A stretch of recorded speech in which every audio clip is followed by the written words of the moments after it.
दीदी गोष्ट सांग, गोष्ट सांग. शांत बसा, गोष्ट सांगणारच आहे. शांत बसलात तर. गोष्ट सांगण्यापूर्वी एक प्रश्न विचारते. सांगा बरं, आजची तारीख किती? 14 एप्रिल. मग आज काय आहे माहित आहे का? बरं ठीक आहे, मीच सांगते. आज आहे डॉक्टर बाबासाहेब आंबेडकर यांचा जन्मदिवस.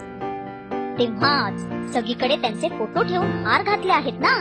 मी सुद्धा पाहिले टीव्हीवर, न्यूज मध्ये. लोकांची एवढी गर्दी का असते? काय केले होते त्यांनी? हो सांगते सांगते. बाबासाहेब फार मोठे नेते होते.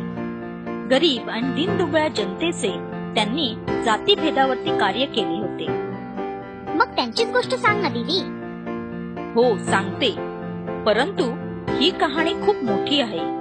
तुम्हाला त्यावेळेची परिस्थिती माहीत असणे आवश्यक आहे. 100 वर्षापूर्वीची गोष्ट आहे. 100 वर्षापूर्वीची गोष्ट? बाप रे. हो, पण गोष्ट समजून घ्यायला तुम्हाला लोक कसे राहत होते, काही लोक काही लोकांना कसे वाईट वागवत होते, ते कळलं पाहिजे ना.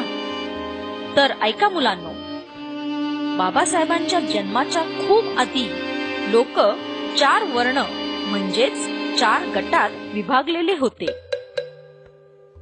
त्यातील पहिल्या स्तरावर होते ब्राह्मण, जे देवधर्मांची कामे करायचे व शिक्षण घ्यायचे. दुसऱ्या स्तरावर होते क्षत्रिय, हे युद्ध करणारे. व त्यानंतर तिसऱ्या स्तरावर वैश्य असत, ते व्यापार व्यवसाय करणारे होते. आणि चौथ्या स्तरावर शूद्र हा गट येत होता. त्यास अस्पृश्य, दलित किंवा महार असे म्हणत. शूद्र उरलेल्या खालच्या दर्जाची कामे करत असत. कष्टाची, राबण्याची कामे ही त्यांच्या वाट्याला आली होती. इतर कोणीही करणार नाही. ही सर्व कामे शूद्र करायची. त्यामध्ये मेलेली जनावरे वाहून न्यावायची, त्या गावातील मैला वाहायचा, धनिकांच्या शेतामध्ये राबायचे. ही कामे करूनही त्यांना समाजात मान नव्हता, गावात स्थान नव्हते. शूद्रांची घरे गावाच्या एका टोकाला एका बाजूला असायची. रस्त्याने जाणाऱ्या शूद्राला कुणीही स्पर्श करायचे नाही. रस्त्याने दुसऱ्या वर्णाचे लोक जात असतील तर ह्याची सावली सुद्धा आपल्यावर पडणार नाही इतके दूर ठेवायचे त्यांना. गळ्यात मडके व कमरेला झाडू असा त्यांचा वेश असायचा. देवळात प्रवेश नाही. शाळेत बाहेरून शिकायचे. विहिरीवर लांब उभं राहायचे. विहिरीला स्पर्श करायचे नाही. याचबरोबर शूद्राला उच्च जातीचे लोक वरून पाणी पाजायचे. भाकरी वरून हातात फेकायचे. त्याला पंक्तीत प्रवेश नव्हता व एखाद्या वेळेस आवाज उठवणाऱ्या व प्रतिकार करणाऱ्या शूद्राला मारहाण होत असे. हालाकीच्या व गरिबीच्या परिस्थितीत शिक्षण नाही, कुठलीही सोय नाही. काम करूनही सतत अपमान असेच जीवन जगायचे हे शूद्र. अशाच एका शूद्र कुटुंबात 14 एप्रिल 1891 साली बाबासाहेबांचा जन्म झाला. मध्य प्रदेशातील महूगाव येथे. महूगाव हे त्यांचे जन्मगाव आहे, पण त्यांचे मूळ गाव रत्नागिरी जिल्ह्यातील आंबावडे हे आहे.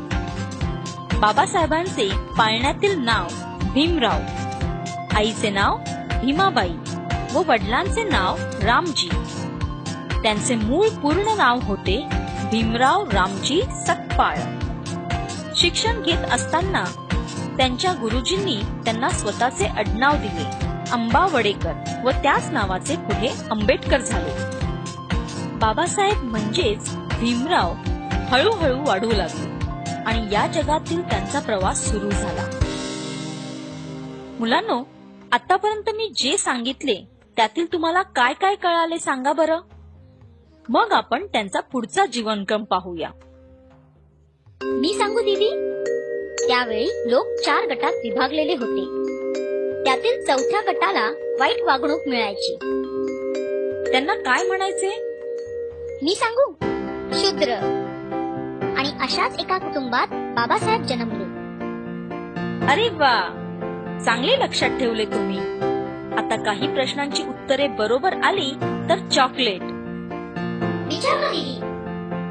बाबासाहेबांचे पाळण्यातील नाव काय? भीमराव. Very good. हे चॉकलेट तुला.